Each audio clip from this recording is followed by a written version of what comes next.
Standing proud off the coast of Dubai is one of the most incredible buildings on the planet.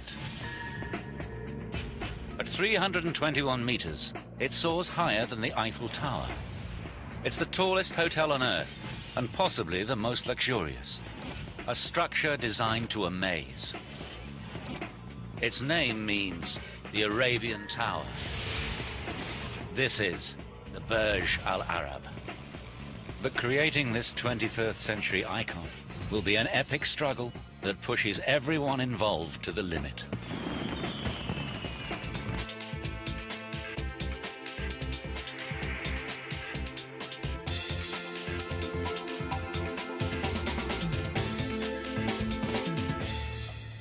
In 1994, construction begins on what is planned as the world's tallest and most luxurious hotel. The pressure is on from day one. With the eyes of the world watching, no one on the project will want to disappoint this particular client. Sheikh Mohammed bin Rashid Al Maktoum, Dubai's crown prince, is the visionary behind this amazing building. The project is his response to the economic time bomb his country confronts. As his close advisor, Sultan bin Sulayem knows all too well. He knew that we don't have oil. He knows that oil is going to end someday. And they have two choices. Either go and do something about it and find other alternative ways to sustain the life for the people of Dubai, or sit waiting for help.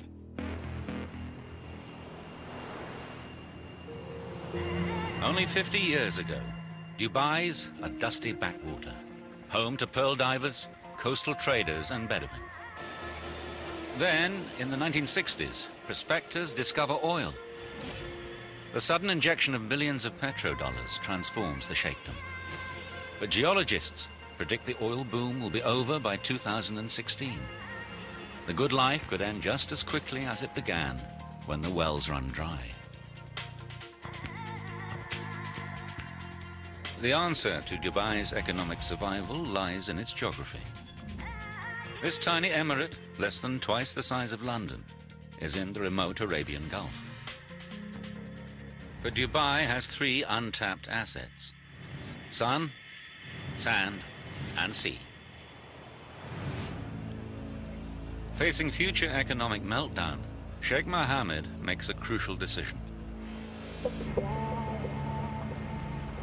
He will turn his country into one of the world's most exclusive holiday destinations, a playground for the rich on the Arabian Gulf Coast. The Sheikh needs a luxurious centerpiece to launch his country into high-end tourism. He stakes what some speculate is over $1 billion on the tallest, most lavish hotel in the world, with a unique 7-star reputation, the Burj Al Arab.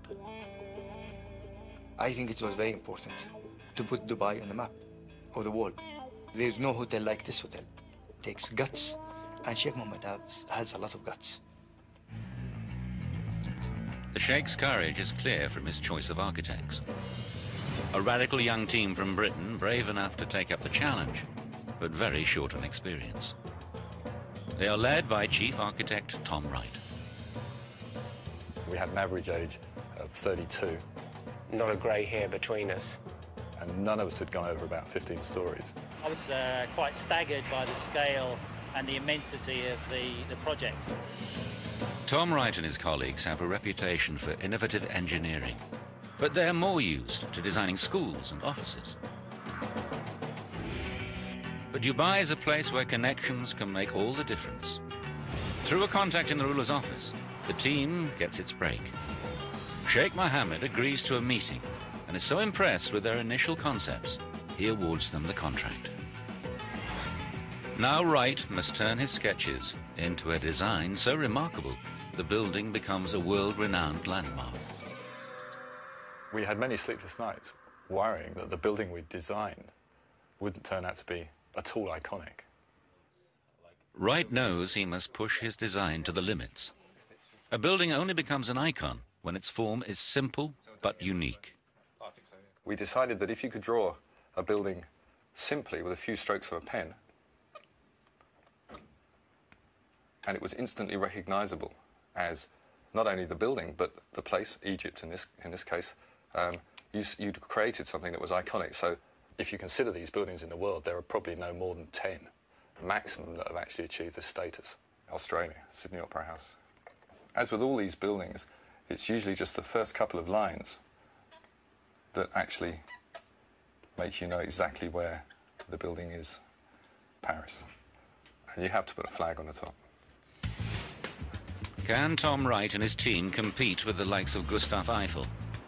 This is a once-in-a-lifetime challenge. All the brainstorming pays off when Wright finally has his eureka moment. We were sitting there having a beer, watching the modern sailing yacht come out of the Dubai Offshore Sailing Club. You think of excitement, you think of exhilaration, and we went, hey, this must be the one.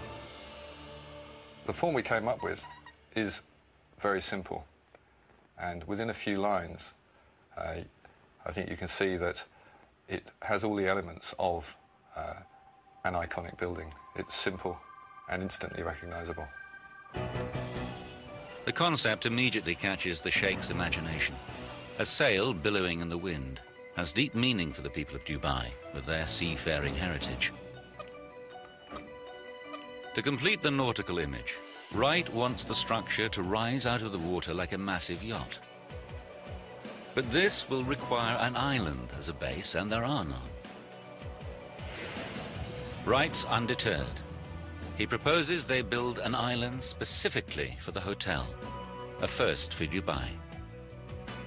Constructing the hotel out at sea will significantly add to the risk and cost. Can Wright persuade his colleagues this radical scheme will work? I remember I was pulling the sail out to sea, and the rest of the design team were pulling the sail back onto the shore, and this continued to go backwards and forwards before finally the client stepped in and said, no, it's going to be out at sea. Sheikh Mohammed is prepared to take the risk. The hotel will be built 270 meters off the coast. No one has ever built a skyscraper this high on an artificial island. This 321-meter structure, weighing 250,000 tons, will need to stand firm against earthquakes and Gulf storms. Wright has won the first of many battles. The Burj will rise out of the sea. But time and again, his refusal to compromise will force his colleagues to push the boundaries of engineering to the limit.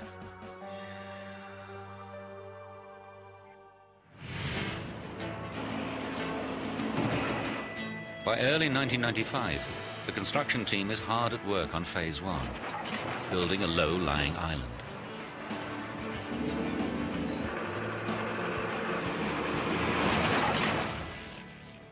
But the inexperienced architects are about to get a taste of Dubai's extreme weather. April the 27th, a powerful storm known as a shamal sweeps across the Gulf, hitting the coast with a vengeance. A set of construction barges lie in its path. Each is laden with 10,000 tons of rock. The architects have planned for all weather conditions, but the storm's intensity still shocks Simon Crisp. We had 3 or 4 metre waves bashing onto the beach. To see the waves coming in like this was really quite a wake-up call for us. One huge barge breaks loose and slams into the mainland. The team realizes the damage this kind of storm could inflict on their island hotel.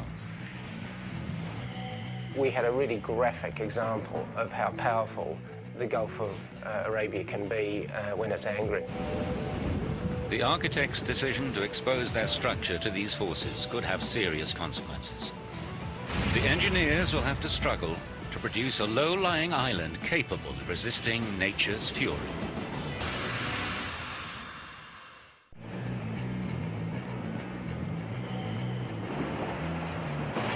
The man-made island for the world's tallest hotel has hit a critical stage just 5 months into the build. Dubai's Sheikh Mohammed is depending on this project, the Burj Al Arab, to convert his country from oil producer to top-class tourist destination. But a debate rages over the island's height. Architect Tom Wright wants to make it low to give the impression of a sail rising out of the water. We argued a lot about the height of the island. From a design point of view, I wanted people to be close to the sea. From the start, he's gone head-to-head with engineer Mike McNicholas, who's responsible for the island's safety. So I wanted the island as low as you possibly could, you know, skimming the sea. I'm coming from the other end, needed to make sure we were protecting the island. McNicholas's worst fear is that waves breaking over the island could damage the hotel or even drag guests into the sea. Initially, the engineers planned to build the island using rocks. They are available locally and the technology is proven. But Wright rejects this. A rock island would have to be far too large to repel the sea safely. To keep the island low, McNicholas experiments with pioneering concrete blocks designed to reduce the impact of waves. But no one in the Gulf has ever used these blocks before. I had to insist with the team that we carried out tank testing. It was the only way we were going to be sure that the island would be safe.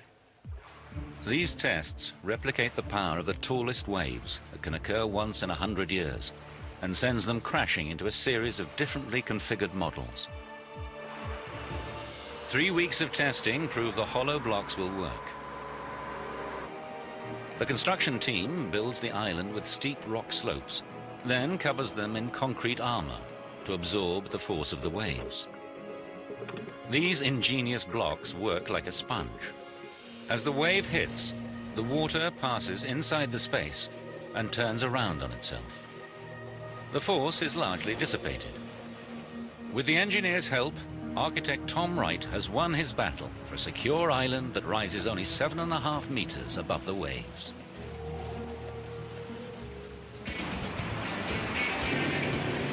Now the team begins the second stage of construction. In the center of the island, construction workers drive huge lengths of steel 20 meters into the ground. This creates a triangular steel wall known as a cofferdam, which will become the outside of the hotel basement once they excavate the sand from inside. But removing the sand could be dangerous. That was a real challenge for us. It's sleepless day and night, 7 days a week. How we were going to stop the seawater coming into the structure, how we were going to stop the seawater coming around our structure from beneath and flooding it. The weight of the sea is a huge force on its bed. This pressure forces water through the sand and threatens to flood the artificial island from beneath.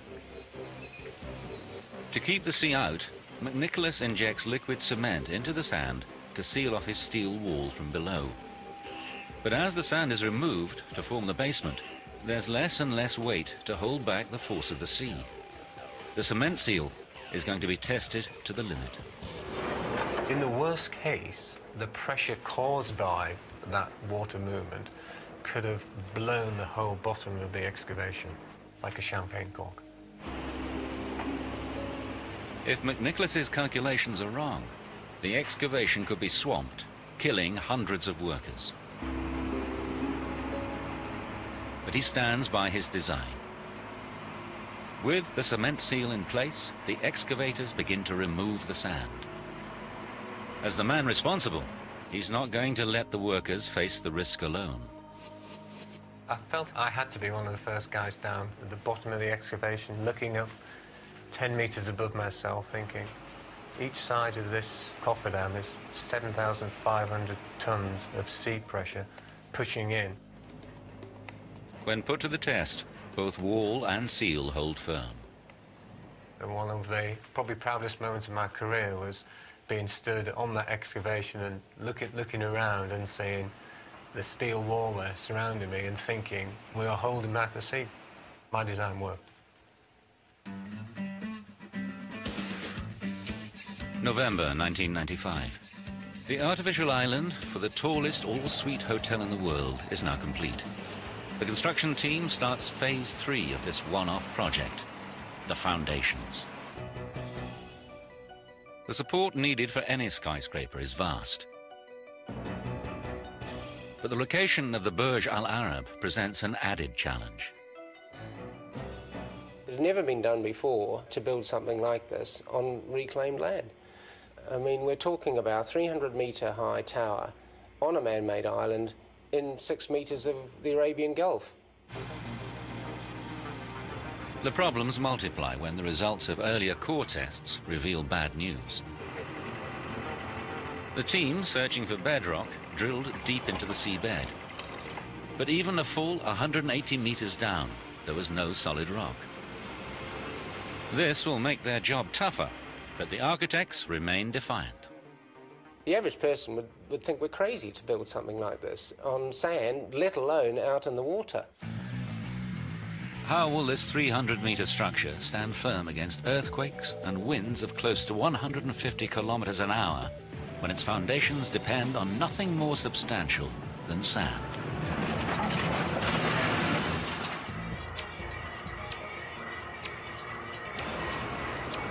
On an artificial island 270 meters off the coast of Dubai, construction workers are preparing the ground for the tallest hotel in the world, the Burj Al Arab.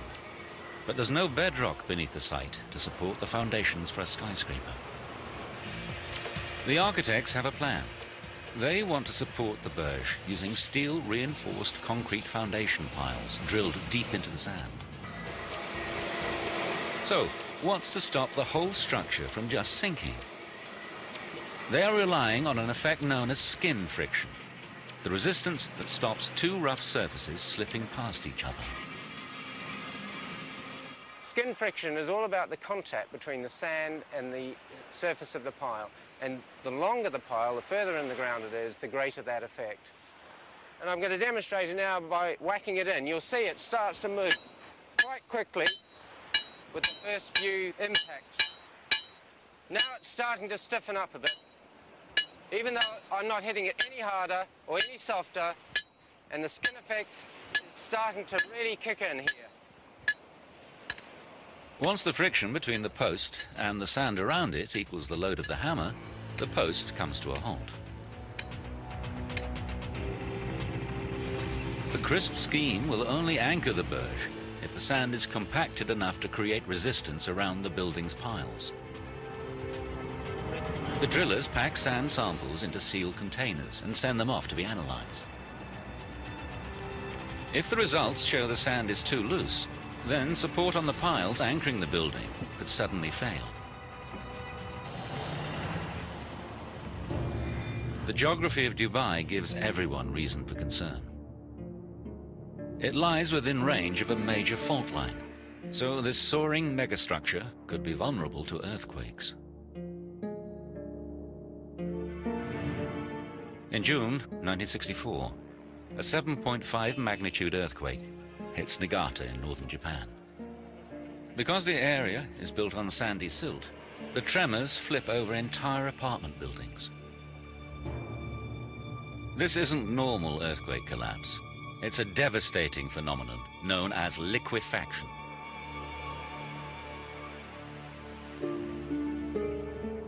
As grains of loose sand shake, they fill up any air pockets and compact, taking up less space. The ground stops behaving like solid earth and acts like a liquid. On shifting sand, any building could simply topple. When the results of the drilling tests return, it's good news. Deep beneath the site, they find compacted and calcified sand. Liquefaction is not a threat. But will the foundations be long enough for the skin friction to hold them firm? We weren't going to take any chances, and we extended the piles by another 8 meters. CRISP specifies foundations over 20% longer than originally planned. These 250 concrete piles have a combined length of 10 kilometers, 35 times as long as the towering hotel they will support.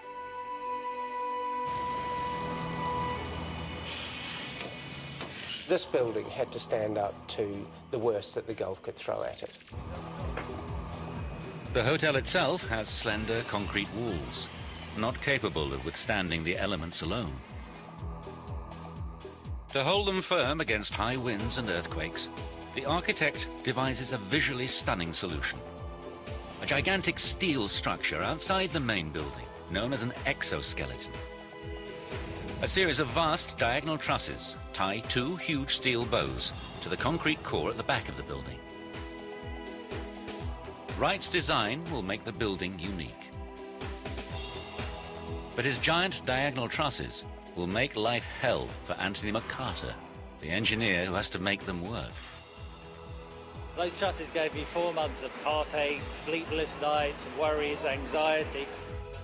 They must be incredibly strong to tie the exoskeleton together.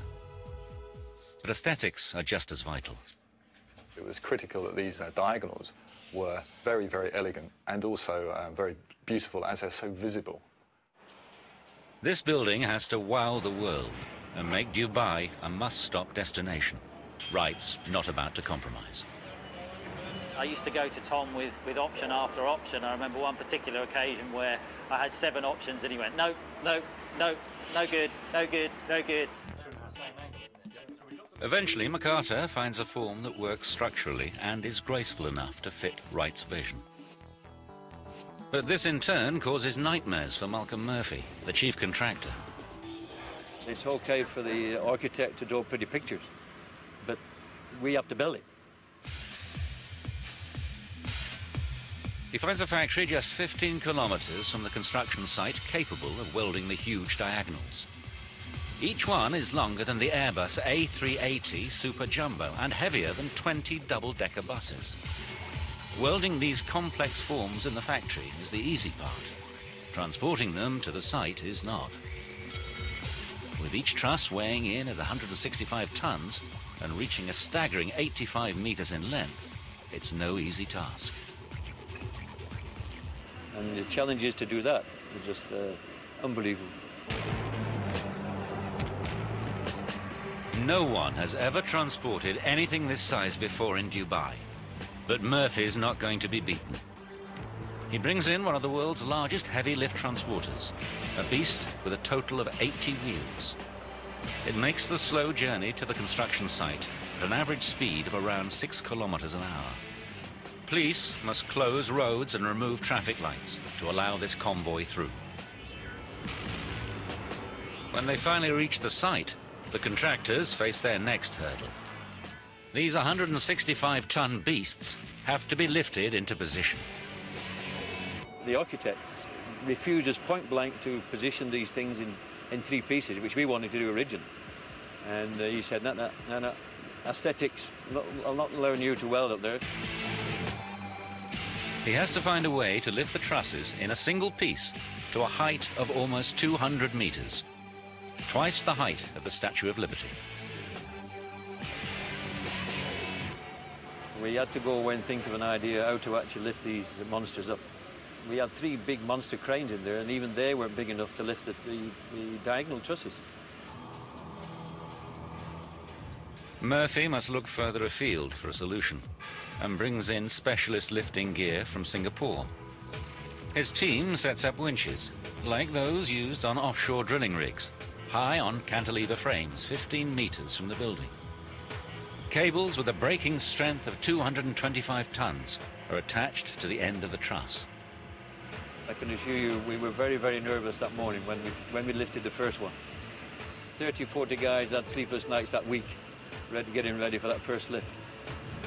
The 2 massive winches take up the strain and then painstakingly raise the diagonal truss little by little up the side of the building. It's all going to plan.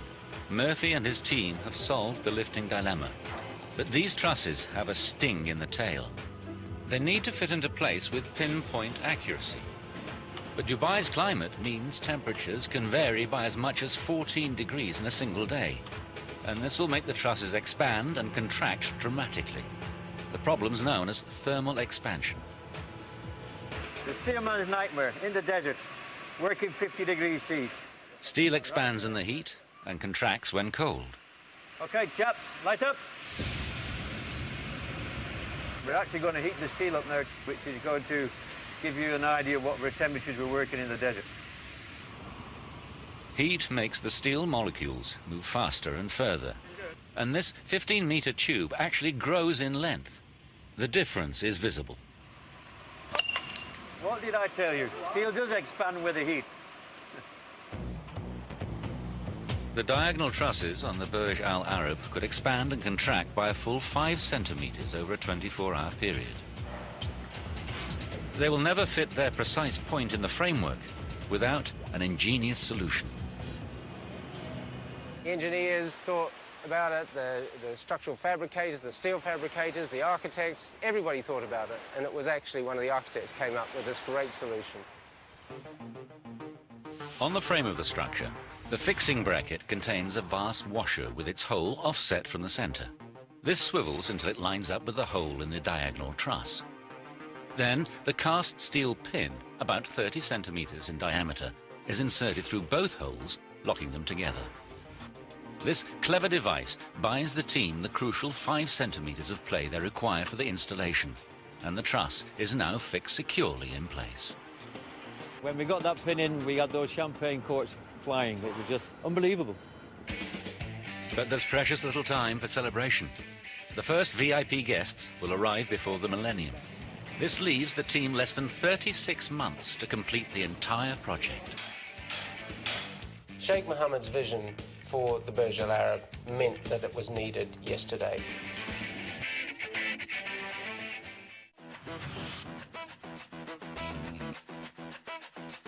January 1997. A colossus is emerging out of the Arabian Gulf. The Burj Al Arab is to be the tallest hotel in the world, the last word in luxury and a proud symbol for Dubai. Architect Tom Wright wants the building to be beautiful. The steel sections of the exoskeleton that will support it must be as minimal as possible. The view from these $2,000 a night suites will have to live up to the price tag. When you're in the suite, looking through the windows, they are right in front of you, so they have to be exceptionally well detailed and well put together. But this creates a dilemma. If Wright makes the exoskeleton too light, the wind's force at 300 meters above the Gulf could shake the building apart. Too bulky, and the elegant form of his yacht-shaped structure is ruined. Once again, Wright and the engineers, who must make his hotel safe, are on a collision course. When you're designing a building that is taller than the Eiffel Tower, and you've never done one before, you want to make sure that you've got it right. This structure is so unusual. For the first time in Dubai's history, engineers decide to do tests in a wind tunnel. Wind engineer Volker Butgereit knows the Burj Al Arab is one of a kind. Before this building came along, most of the buildings in the Gulf were fairly orthodox shape. They were square, they were rectangular, they were nowhere near this scale. So doing a wind tunnel test for a building in those days in the Gulf was almost outrageous. But for this extraordinary structure, it's essential. The wind tunnel simulates the wind effects of the Gulf around this 1:50 scale model. This building has seen some pretty severe loads, almost twice what it would be seen in London. We measured suctions which were the order of a weight of a car hanging off, trying to suck the panel off the building. So that's quite something. The wind tunnel throws up results that could threaten the entire exoskeleton. When we first saw the design, there was immediate concern about vibration due to something called vortex shedding. Vortex shedding is an engineer's nightmare. Certain wind conditions blowing over sharp edges on the steel structure can create miniature tornadoes. These set up dangerous vibrations that can shake a building to destruction. Which is exactly what happened to these massive cooling towers in Ferrybridge, Northern England in 1965. The engineers must find a way to protect the Burj Al Arab. They turn to an ingenious hanging weight called a tuned mass damper. These are installed at vulnerable points in the exoskeleton. When the wind blows and vortex shedding starts to create dangerous vibrations, the 5-ton weight will swing instead of the structure and damp down the vibrations to well within safety limits. 11 of these systems are fitted from the top of the 60-meter mast all the way down through each of the steel bow structures. These dampers safely cancel out the thread.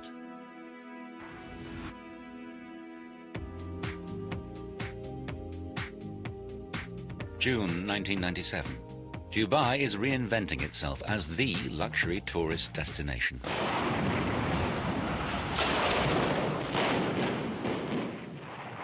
This old hotel bites the dust as the Burj Al Arab, the symbol of the new Dubai, approaches its final form.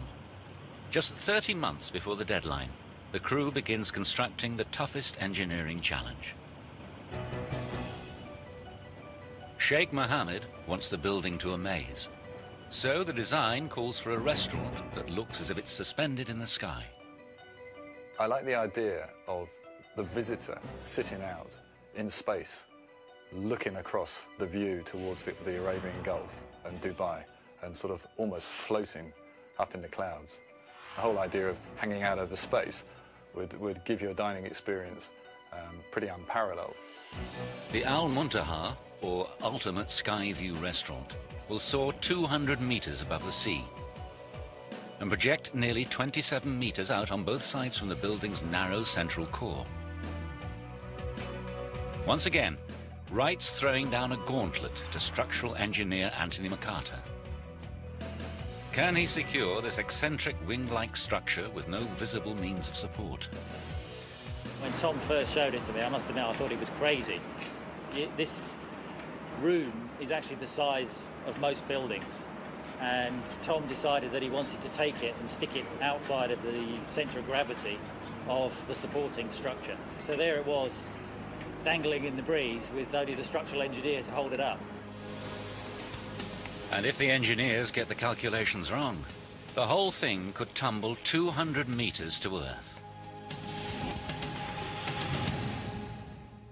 McCarter finds a solution to the pull of gravity that pushes conventional engineering to new heights. In the concrete core at the back of the building, he casts a series of steel brackets known as embedments. 10 enormous steel girders radiate off them up to 1.6 meters high. These beams form the base of the rigid steel floor. The wing-like exterior can be attached to it, and then the entire restaurant is enclosed in aluminium and glass. This gravity-defying structure will survive winds of close to 160 kilometers an hour. It's an engineering triumph. But they are just 4 years into the 6-year program. No one can afford to take their foot off the gas. The program was relentless and challenging. 24-hour working, 6 o'clock, site meetings in the morning, every morning. You live, sleep, breathe the building. The challenge really was on, can we design it and finish it by the original program? The Burj Al Arab is due to open in time to celebrate the millennium, just 2 years away. The world's media are watching to see if the hotel will be the masterpiece the Sheikh promises, and if the team can complete it on schedule. The only way to deliver on time is to start the interior decoration long before the exterior is finished. In a temperate climate, this wouldn't be an issue, but humidity in Dubai reaches 100%, and temperatures can soar to a scorching 49 degrees. These conditions simply won't allow the team to fit delicate finishes like gold leaf, silk, and carved wood. If we'd started to put materials that were susceptible to moisture, at that time, they would have just fallen apart. To make the deadline, the contractors need to air condition this giant building site and bring the temperature down dramatically. The first step is to enclose the building by installing the final wall, Wright's iconic white sail. but it's going to be tough. They stretch woven glass fiber sections between huge horizontal beams. The surface is pre-coated with Teflon to resist dirt and sand. The result notches up another first for the Burj, the largest fabric wall anywhere in the world. The reflective properties of the white sail will help keep the temperature down. But the contractors still need to find a way for trucks to enter the building without allowing in the desert heat. The solution is to install a huge airlock. Trucks drive in, the vehicle pauses as the doors close behind it. A second set of doors then open, and the vehicle moves out of the building. The airlock and the sail wall now seal off the building. But cooling a space this large during construction could create a major setback. This unique structure now boasts the world's largest atrium, soaring to an amazing 180 meters. All this warm air can hold far more water vapor than cold air. If they cool this hot, humid environment too quickly, they will create uncontrollable condensation. We could have had a rain cloud form at the top of the atrium and create massive damage to the interior design. The only way to avoid rain clouds will cost valuable time. The contractors switch on the giant cooling system and bring the interior temperature down steadily by less than 1 degree a day. Given the schedule, it's painfully slow. We started to cool the building down in June 1998. By December 98, it was pretty well down to temperature. At last, the interior decoration can begin. But the hunt for a designer who can create interiors worthy of a sheikh causes further delays. Quan Chu, who's already worked for the Sultan of Brunei, knows exactly what it takes to satisfy royalty. It's great news when she agrees to take on the most luxurious hotel on the planet, with its daunting 202 palatial suites and the 180-meter atrium. But she has just 24 months from design to completion to be ready for the guests booked in for the millennium. I had a very, very tight program. So what we did was that the entire office of 50 designers just dropped everything else. Solidly, we just worked on the Burj Al Arab. She not only faces a frantic schedule, Sheikh Mohammed is expecting her to amaze the world. The brief basically asked us to design something that's never been ever designed before and that will never be designed ever again. Quan Chu and her team pull out all the stops and begin to produce interiors they hope will match the Sheikh's ambition. But as they struggle to meet the deadline, another more severe problem comes up. The Sheikh wants to offer guests every conceivable electronic gadget in their suite. This new requirement could have dangerous consequences. A new member of the team is suddenly in the hot seat.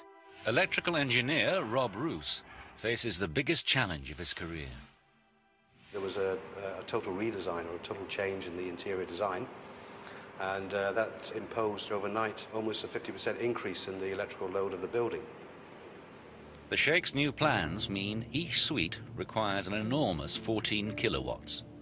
That's 8 times the load of a normal European house for every suite. With 202 suites, that's roughly enough electricity for a town of over 6,000 people. The hotel will have electric curtains throughout, 52,000 lights, most of them on dimmers, and over 5,000 kilometers of electric cable. All these electronics can scramble the waveform of the electric current and create a problem known as harmonic distortion. This can melt the sheathing around live cables and cause a raging fire. That was a situation which was just totally unacceptable. We had to deal with that. His response takes electrical engineering to a new level. He devises a harmonic filter system. First, it detects the electronic distortion, then it sends a current that's the mirror image to cancel it. It's called antiphase and works like noise-cancelling headphones. He installs his filters on key floors and at the point the electricity enters the building. No one has ever attempted a system on this scale before. This was the largest active filter installation of its kind in a building like this anywhere in the world. A world-class solution for a world-class megastructure. Dubai, April 1999. The world's tallest and most opulent hotel is approaching completion. Everyone is rushing to finish the hotel, ready for the Millennium deadline. Interior designer Quan Chu is still operating in overdrive. Christmas was cancelled, Easter was cancelled, bank holidays were cancelled. We basically made 50, 60-hour weeks. Her brief from the Sheikh is to shock, to innovate, to amaze the guests with a modern Arab palace.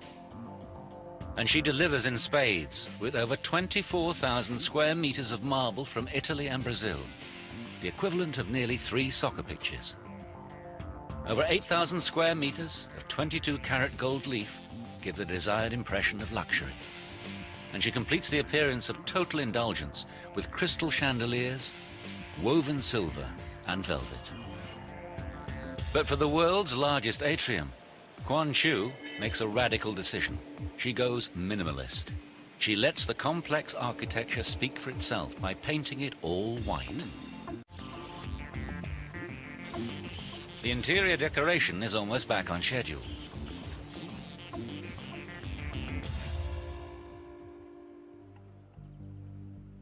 Then comes the moment of truth.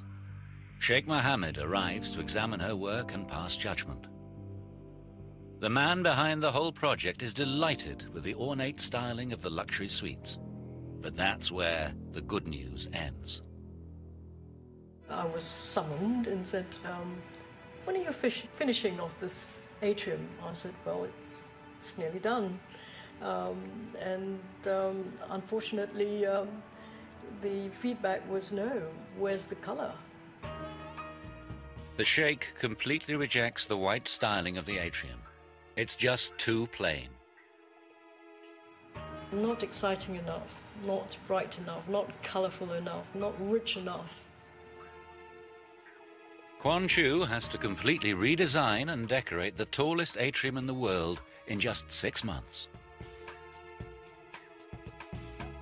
I was basically living and sleeping in the Burj Al Arab, rushing from area to area. This is her last chance to get it right, so she sets out to dazzle. She designs a light show to animate the world's tallest fabric wall. Fountains create aqua gymnastics in the lobby. Vast fish tanks welcome visitors as they ride the escalators. And crucially, she transforms the view up the atrium into a rainbow palette of vibrant colors.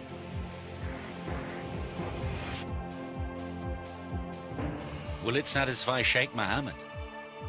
Everyone's on tenterhooks. The adrenaline was pumping, sleepless nights basically before opening.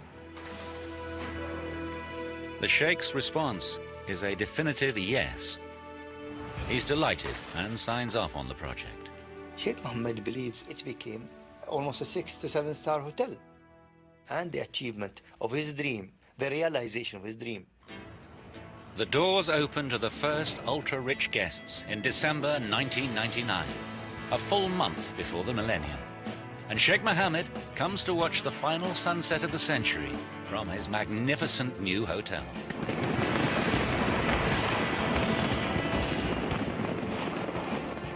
Architect Tom Wright and the team have fulfilled the brief. Every part of this iconic structure is extraordinary.